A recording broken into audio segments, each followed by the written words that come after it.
Welcome back, Prospect football fans, to Week 4 of Prospect Football Weekly, presented by Buffalo Wild Wings in Mount Prospect. I'm your host, Jack Ankeny, and joined again is Coach Sebastian. Thanks, Coach. Jack, how are we doing today? Great. So the team started off the game very well against Niles North, scoring 2 pretty quick touchdowns in the first quarter. What attributed to that quick start? Well, I think, again, we had a little bit better practice week in terms of what we were dealing with. We were more focused in terms of getting off to a fast start and then capitalizing on an opponent's mistakes, and I thought we did a better job with that. Our defense gave us great field position, which helps in the grand scheme of things. When you're only having to go 25 yards to score a touchdown, it makes it a lot easier. And that helped dramatically to get us off on the right foot. Okay. What did the defense do so well to hold Niles West out of any kind of scoring the whole game? Well, I think a lot of that credit goes to our defensive staff in terms of their game plan. Coach Collins, who's our defensive coordinator, Coach Argentine, our D-line coach, Coach Sebastian, our defensive backs coach, Coach Keller, who works with our linebackers, our outside linebackers, did a great job putting a game plan together. Coach Collins has done a really nice job all 3 weeks of establishing a tone and an attitude to what they're doing, which I think has been helpful. And because of that, the kids have really bought in and executed. And, you can put every game plan you want to together, but if the kids aren't able to execute it, it's not going to be very successful. Yeah. And the kids have really done a great job the last 3 weeks of executing that. I think that's helped. When you have a team only give up 8 first downs, only give up about 120 yards of offense, and score as well with the safety, I think that's a big deal. So our defense is playing downhill. They're playing fast. They're playing confident. We've got to continue to do that to be successful. But it's been fun to watch that as they've gone forward. Okay. So you've talked a lot recently about really focusing on finishing games. How do you think the team did in that regard against Niles West? I think that's still something that we've got to work on offensively. I think defensively we did. We only gave them 5 plays in the fourth quarter. Defensively, I think our offense needs to finish once they get inside the red zone. And that's still something we've got to work on. There's some simple mistakes that we've got to stop making. We're up 21-0 at halftime, and it probably should have been more. We didn't do a good enough job of not shooting ourselves in the foot and executing. So that's got to continue to get better. We've done some stuff in practice this week to try to address that and try to focus on the mental element of an 8, 9, 10 play drive. We've got to continue to work and get better at that. We're still working on that process. Okay, so against Niles West, you guys had 2 sophomores score, Jack Friedrichs and Matt Meyer. How important is it, or how big is it to have those 2 sophomores contribute for the team? Well, I think it's big to have all our sophomores contribute at this point that are playing. Jack, it's important for him to be able to give reps to Michael getting off the field. Michael's playing both ways, so that helps. And it's good for him to have that first score. Matt Meyer is, going to be kind of bouncing around a little bit this week in terms of inside and outside. And he's done that so far this year. For him to get that score, and it was a nice job adjusting to a ball, was a big deal. But Ryan Traviola had his first catch at receiver. Matt Neal has continued to impress and make some big catches in games. Mm-hmm. Sebastian Swistak is doing a nice job, at the offensive line and growing. Adam Mecky's, tied for the team lead in sacks at a linebacker. So we've got 6, different sophomores who are involved at that point. Zach Zeiss, been playing some safety, played a lot of corner in the second half of that game, came in and had 40 yards rushing on 5 carries at the backup quarterback. So, you're talking 6, 7 sophomores who are all contributing at this point. I think that's a big deal. We need that to continue for this team to develop, and as long as those kids continue to grow, I think we're going to be okay. Yeah. All right, so what kind of growth did you see in the team from week 2 to week 3? Well, I think we've kind of gotten to the point where, we said week 1 to week 2, was an important week in terms of growth, and week 2 was kind of like where you should be, maybe, the beginning of doubles. Okay. I would say the way we grew from week 2 to week 3, we've gotten ourselves at least close to where we should have been week 1 of the season. Mm-hmm. We were too far behind in terms of our accelerated growth, and we've moved at a much faster pace, thank God, at this point, to get ourselves into a position where, now we've got to go week 3 to week 4 to being where we should be week 4. We're essentially we played last week like we should have played week 1. So can we continue to accelerate at that faster rate? It's a big thing now is, does our do our kids understand that they need to continue to practice at that pace? And if they can do that, I think we can continue that acceleration. Okay. What kind of confidence did your guys' Week 3 win give the team going forward? I think they're confident in the fact that if you practice correctly, you'll play correctly, and you'll be in a ball game. We can't win Week 2 because we haven't learned how to finish and practice that way during the Week 2 week. We did a better job of that Week 3. We played better Week 3. Now can we do that when we're in a close football game this week? Because Highland Park's a very good football team. We'll find out. Okay. Thank you, Coach Sebastian. And next up, interview with offensive lineman Jack Heiss.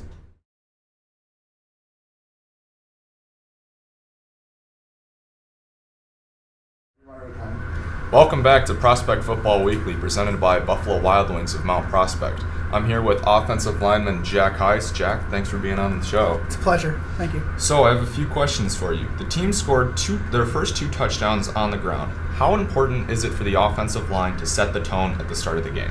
Well, it's really important for us because the last week we were able to get a quick touchdown in the first series of the game, but in the second series when the offense got a quick sudden change for us, we weren't able to put it in the end zone. So it was a real big emphasis all week for us to capitalize when the defense helps us out. So it was really big for us to get those first 2 touchdowns to help set the tone for our defense. Absolutely. What adjustments has the offensive line made that has gotten the offense to move the ball more consistently? Well, I think we've been a little experienced, and I think it's just the continuity's really helped us out, and with just us being able to trust each other with all the different stuff we're doing. And I also think we're just really getting better with our scheme and also just executing the scheme with all of our different steps and techniques that we're working on. Absolutely. You are known as a vocal leader for this team. What kind of attitude do you try to bring to the team? Well, just throughout practice and games, I just really try to talk just to make sure everyone's on the same page, because our offensive line coach, Coach Fleischer, really promotes that, because he talks about how just if everyone knows what's going on, it's going to be a lot better for the team. And I just think with also talking, it really helps everyone make sure that they know what I'm doing, so it helps kind of give them confidence as well in their own respect. Absolutely. What knowledge did the team gain from Week 3 that you can use in Week 4? Well, we just kind of gained the knowledge that our practice, you can't just show up on Friday night and play. We really tried to work on having a better practice week, and I think we've just gotten better as each practice week's going on, and I think that was really a key to our success against Niles West. Week 4 is your senior year homecoming game. What kind of atmosphere do you think you'll expect on Friday night?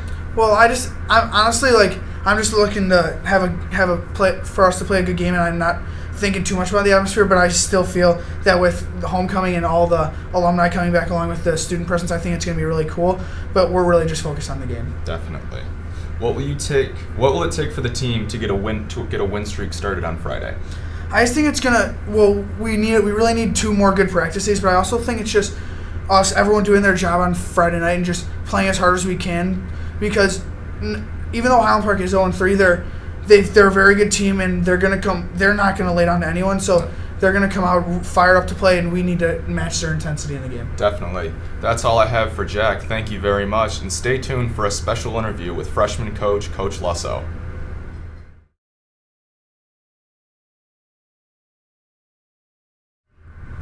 And welcome back to Prospect Football Weekly, sponsored as always by Buffalo Wild Wings in Mount Prospect, Illinois. I'm here with freshman coach, Mr. Nick Lusso. Coach, welcome. Thank you.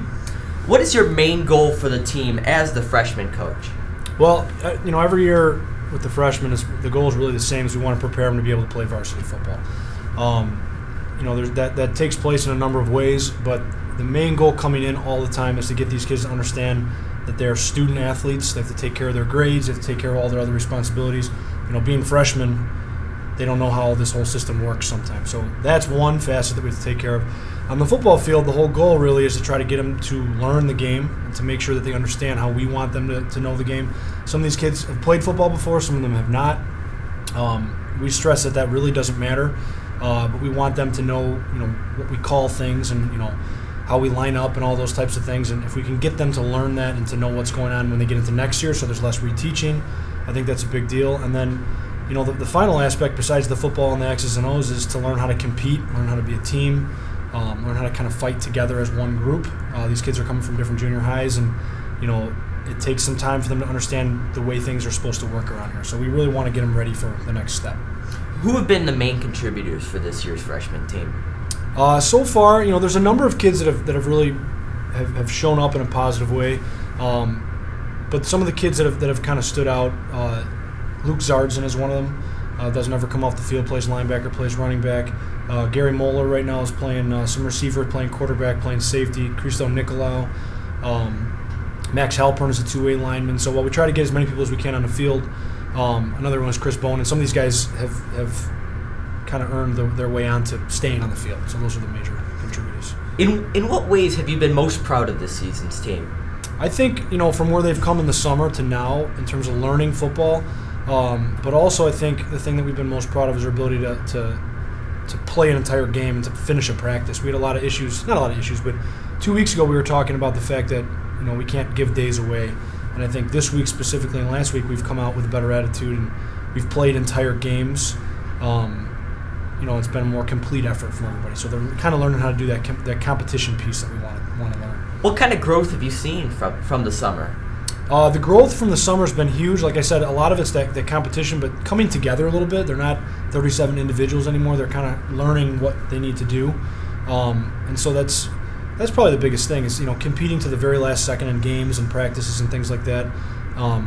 We were down with a minute and a half to go against Schaumburg and still had an interception and tried to set it up to maybe go win the game. So, these kids aren't giving up in any situation, which is a good thing.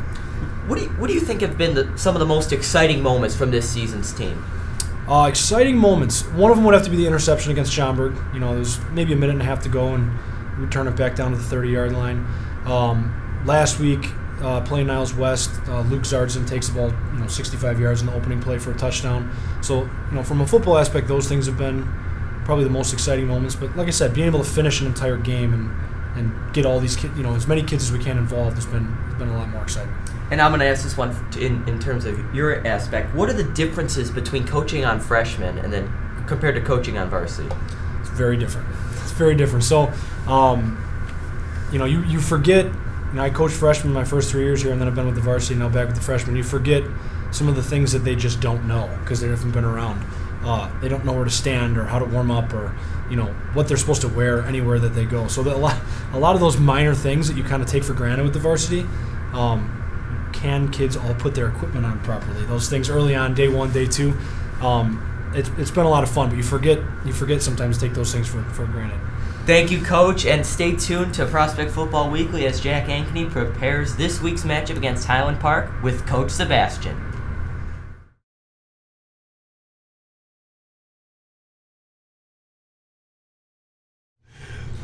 Welcome back to Week 4 of Prospect Football Weekly, presented by Buffalo Wild Wings in Mount Prospect. Coach Sebastian is back to preview the Week 4 matchup against Highland Park. So, Coach, though Highland Park sits at 0-3, what sticks out about your matchup against them? The Highland Park's a good football team. They're not an 0-3 football team. You look at their record and you're like, well, what happened? They're a 7-2 football team a year ago, made the state playoffs.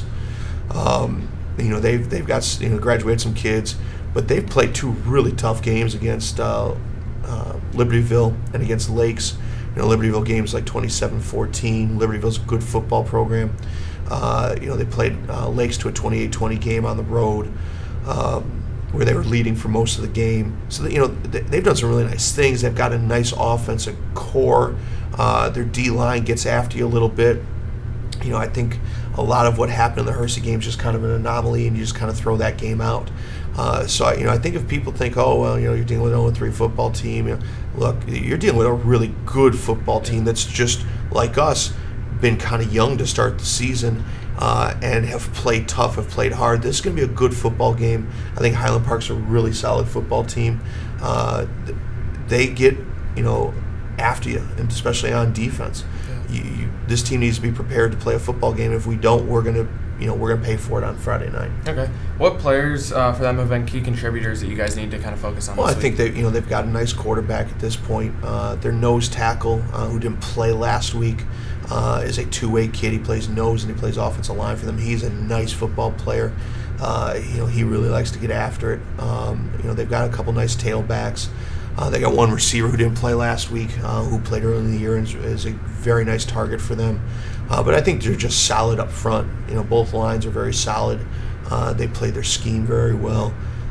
They're well coached. So it's one of those situations where I think it's just going to be, we have to have a solid team effort because they're going to bring a great team effort to what they're doing. Okay. Does the fact that it's homecoming week give the team any sort of extra motivation?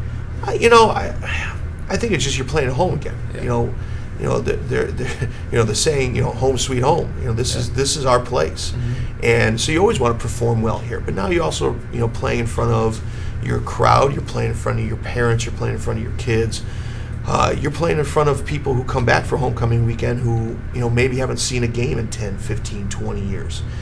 This is your one chance to make an impression onto people who are never necessarily going to maybe come back and see you again. What type of impression do you want to make about your football program? What does that P mean to you? I think that's a powerful thing. And there's a lot of pride, I think, in terms of what we try to do here within this program. There's a lot of pride that we've tried to establish. I've been here now 19 years. And, we've always tried to establish a pride in what we believe in. There's a core value. You get 9 opportunities to play football in a season that are guaranteed. You got to earn the 10th. You get 4 in front of your home crowd. You better make advantage of what is in front of you. Are you going to be more in that day than you were the day before and the day after? We got to be more in this homecoming game than we've been in our first homecoming game, or our first home game. We played, I think, well in our home game against Schaumburg, but we didn't finish. Will we finish this game is what we're going to find out. So yeah, it's nice. I think it's important to understand the magnitude of what you are playing for. Homecoming's all the pomp and circumstance and all this stuff, but homecoming's still about the football game on Friday night. Yeah. And we have our varsity soccer game on Friday night, so it's about those two things. That's why people are coming here, is for the football and the soccer games. Yeah. So what type of impression are we going to make in that experience? I think is vital. Okay. What have been the points of emphasis during practice this week? It's the same emphasis. We've got to finish. We've got to finish a practice. We've got to finish a drive. We've got to finish a series. We've modified some things in terms of our offensive practice to try to simulate late into drives. Are we finishing drives? We still got some work to do there. I think we've had some good moments. Yesterday especially. We also had some moments where we didn't put the foot in the ground and stop. Us kind of sliding a little bit. I tell the kids at points. We're kind of on that roller coaster, and where are we at? We're up and we're down, we're up, we're down. We're not just steady climbing, we need a steady climb. I hate roller coasters. Roller coasters are the worst thing in terms of invention whatsoever. What's the point of them? I don't like them. I don't like the up and the down. I want to be steady climbing. I want to grow. I don't want to go back down. I want to grow. So I tell them I don't like the roller coaster. Let's get off of it. So we need to do that tomorrow. Today in practice we need to do that. Tomorrow in practice, we need to do that in the game on Friday. Okay, so after your week 1 and week 2 games, you kind of talked about how it's important to get Michael Shaffis the ball more on offense. How important will that be this week? I think it continues to be an important factor. Michael is by far probably our most polished weapon. I think having the young receivers out there has helped. They've gotten better. They've made us more effective. I think Jack's been able to do that. Obviously, having a threat like Jimmy in the backfield has been good. Our offensive line has helped this process. But again, we're still now a little bit that was game dictated. Michael still only touched the ball 11 times in that game, but he's averaging 7 yards a carry. Yeah. So it's one of those of we've got to find more ways to get Michael the ball. Part of that is by finding ways to get other people the ball and making more people threats as well. So part of that was, I think we did a nicer job of getting Mike the ball in the game, but situation kind of dictated. We didn't play him a lot in the second half. Yeah. So that's also part of it. So, we're doing better with that. We've got to continue that. Okay. What will be the biggest key to securing a Week 4 win? I think the biggest key at this point is just continuing to understand that we have to practice the way we expect to play.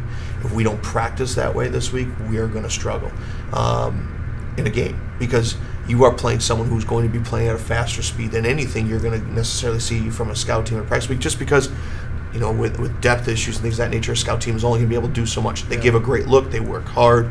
We have a scout team player of the week, and one of our scout team player of the week the last 2 weeks has been Adam Ryerson, who's a sophomore quarterback. he's part of the reason why I think we've been prepared the last couple of weeks to play the quarterbacks we've played, because he's been playing his tail off. So I think that needs to continue to happen for more people. But, there's an understanding that if we play at the speed we need to in practice, you're going to be able to play at that speed in a game. Okay, thank you, Coach Sebastian. That'll do it for Week 4 of Prospect Football Weekly, sponsored by Buffalo Wild Wings. We'll see you next week.